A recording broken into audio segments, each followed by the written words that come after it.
Coach, you walk into a situation with a lot of turnover, a lot of moving parts. Is this maybe easier for a new coach, or do you prefer to have a bunch of guys that have played together and you can just teach them the new system as opposed to getting everybody on the same page kind of at the same time? Yes, sir. Continuity is obviously super important, whether it's on a staff or within a team. So I feel like any organization, the more continuity you have, the more experience you have, the more common language you're on. So for me, being the only new coach coming in on defense, I was a lot like a lot of our roster on defense, right? So there was probably some continuity with me and all the new guys. We were all probably learning at the same rate, I feel like. So, but with that being said, the defensive staff that was here was no different. They had done one thing a year ago, and we were changing things up simply if it's a word or a term or anything like that. It's new. So I don't think it was negative, but to answer your question, continuity is obviously helpful. Yeah. Coach Satterfield up there just spoke about how they're going to try and get, especially on the defensive line, get guys rest, keep everyone fresh. As someone who's making those calls, and there's undoubtedly a big drop off in talent when you go from a Dante Corleone to someone else, how do you get the middle kind of more even from the bottom of the guys who would be playing to the guys at the top like a Dante? Sure. Well, as we know, repetition's still the mother of all learning, right? And being good at the fundamentals that are required to perform the task are super important. So through the spring, we played a number of guys at more than one position, not just at defensive line, not just at linebacker, all the way through the defense. So hopefully the experience our guys gained there with helmets and shoulder pads and all those things on carried into the summer. Even though you're not doing things with helmets and shoulder pads, you're still trying to replicate as much as you can, for lack of a better term, real life football. So hopefully that has helped us prepare for where we are today, but hopefully that will prepare us for week 8 and 9 and on down the road as well, and hopefully that has also prepared us for the fourth quarter. So I think playing a lot of guys is something we would like to do. We're a long way from knowing that today to August 31st naturally, but hopefully that can start to come together for us.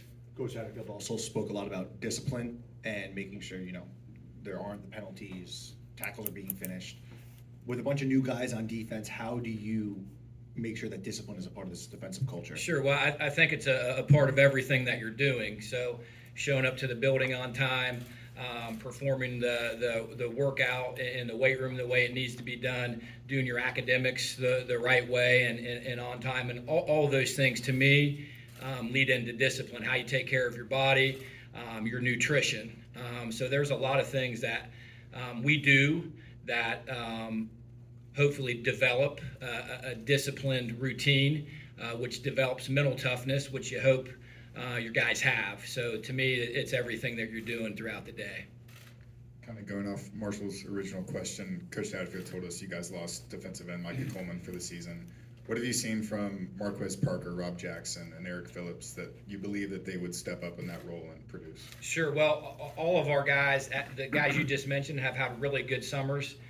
The guys that are returning, Eric and Rob, had a better summer this summer than a year ago. I don't know that. I wasn't here, but talked to a lot of people, obviously, so I've gathered that information. So that's encouraging. Both of those guys went through spring football, which is encouraging.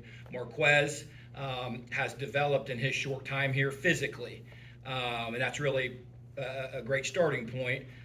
But as we know, there's a lot of mental that goes into what we're doing. So hopefully Marquez can continue to develop.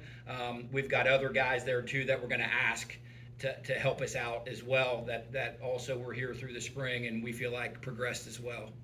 Linebacker, you brought in Bartlett from West Virginia, and then Dingle and Thompson were here, and Simeon Coleman looked great during the spring. And then suddenly I hear about this kid from Central Arkansas that I didn't know much about, but apparently Gold Days turned some heads. He's a big, strong kid for sure. He's smart, and usually that correlates into helping a football team out on a Saturday. So hopefully that trend continues. The other guys you mentioned did have really productive springs.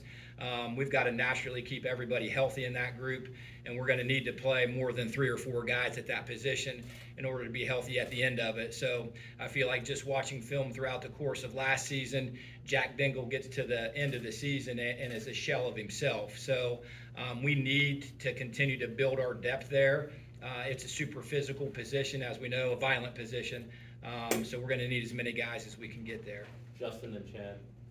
There's a lot of success running the ball in this conference last season. Obviously really familiar with the 3 safety look. Have you considered like adapting odd fronts or 3 high safeties with teams seeming to kind of maybe go back to the run game a little bit more? I think every game plan starts with how are you going to stop the run, at least minimize the run, you hope, slow people down. And I think, as you mentioned, most people in this conference are going to try to figure out a way to run the ball first, naturally. So that's a part that we're always trying to do. The one thing all 11 defenders need to have the ability to come off of a block and make a tackle for you in the run game. So we've worked on that a lot. Hopefully we can come up with some ways that can slow some people down, and we'll see what we can do. In the spring, you ran like a pod system that never really put the 1s and 2s like all completely together. I think in the spring, Satterfield talked about taking that into the camp. How long do you think you're going to continue that experiment before you actually getting to specific 1s and 2s? Sure. Really, in fall camp, you've got a couple scrimmages that you have set up that you're building toward. And I think typically those scrimmages allow you to make some moves between 1s and 2s, 2s and 3s, etc. So we'll be a few days in here before we actually are able to put full pads on and determine in that scrimmage how we would potentially move things. The one thing that I know, and I feel like our defensive players know, is it's going to take every guy we have to have a chance to play representative defense every week. So even though we are, as you mentioned, structured a little bit differently with our depth right now, to me that won't change a ton once you get started.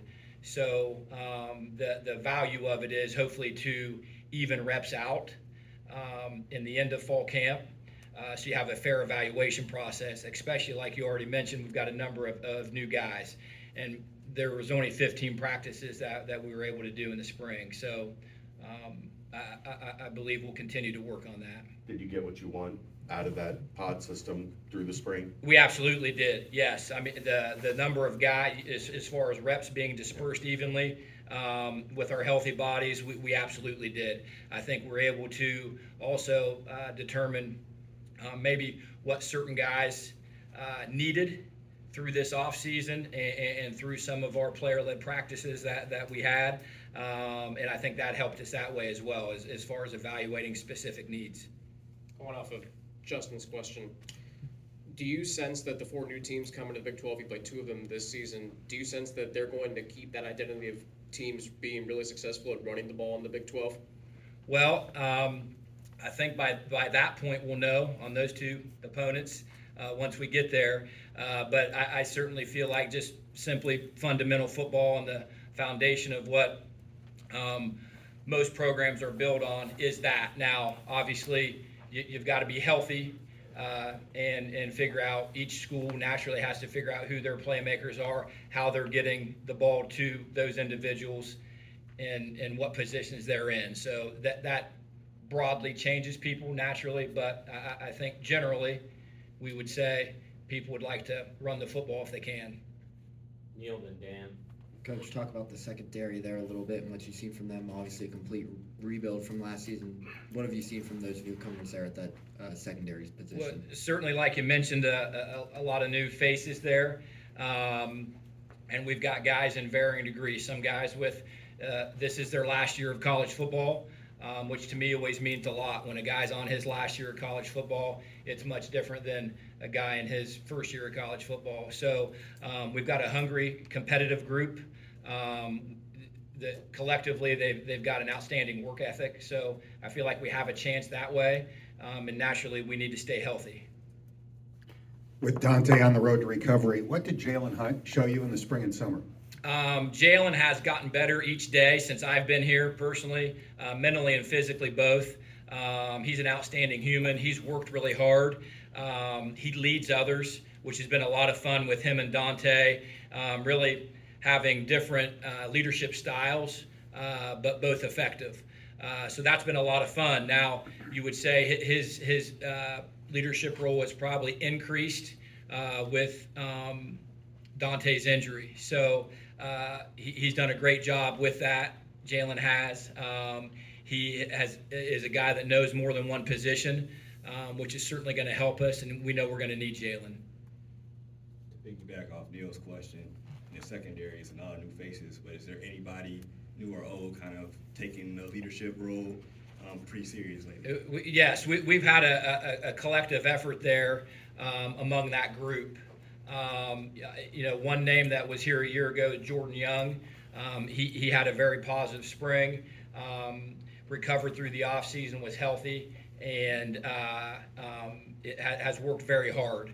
So one guy there from a year ago. Some new guys that, to me, emerged in the spring. Derek Canteen did a great job. He's durable, he's smart, he works really hard, he has leadership qualities, and has done that through this summertime as well, bringing guys together. And I don't want to really leave anybody out, to be honest, because I really like that group. They have worked really hard mentally and physically both. And obviously we added some true high school freshmen to that group in January as well that you all know about. And we're getting guys back healthy from some injuries that they had during the spring yet too. So collectively, I think we're all trying to figure out where each guy is best, what situation each guy is best in, and probably overall what their best abilities are.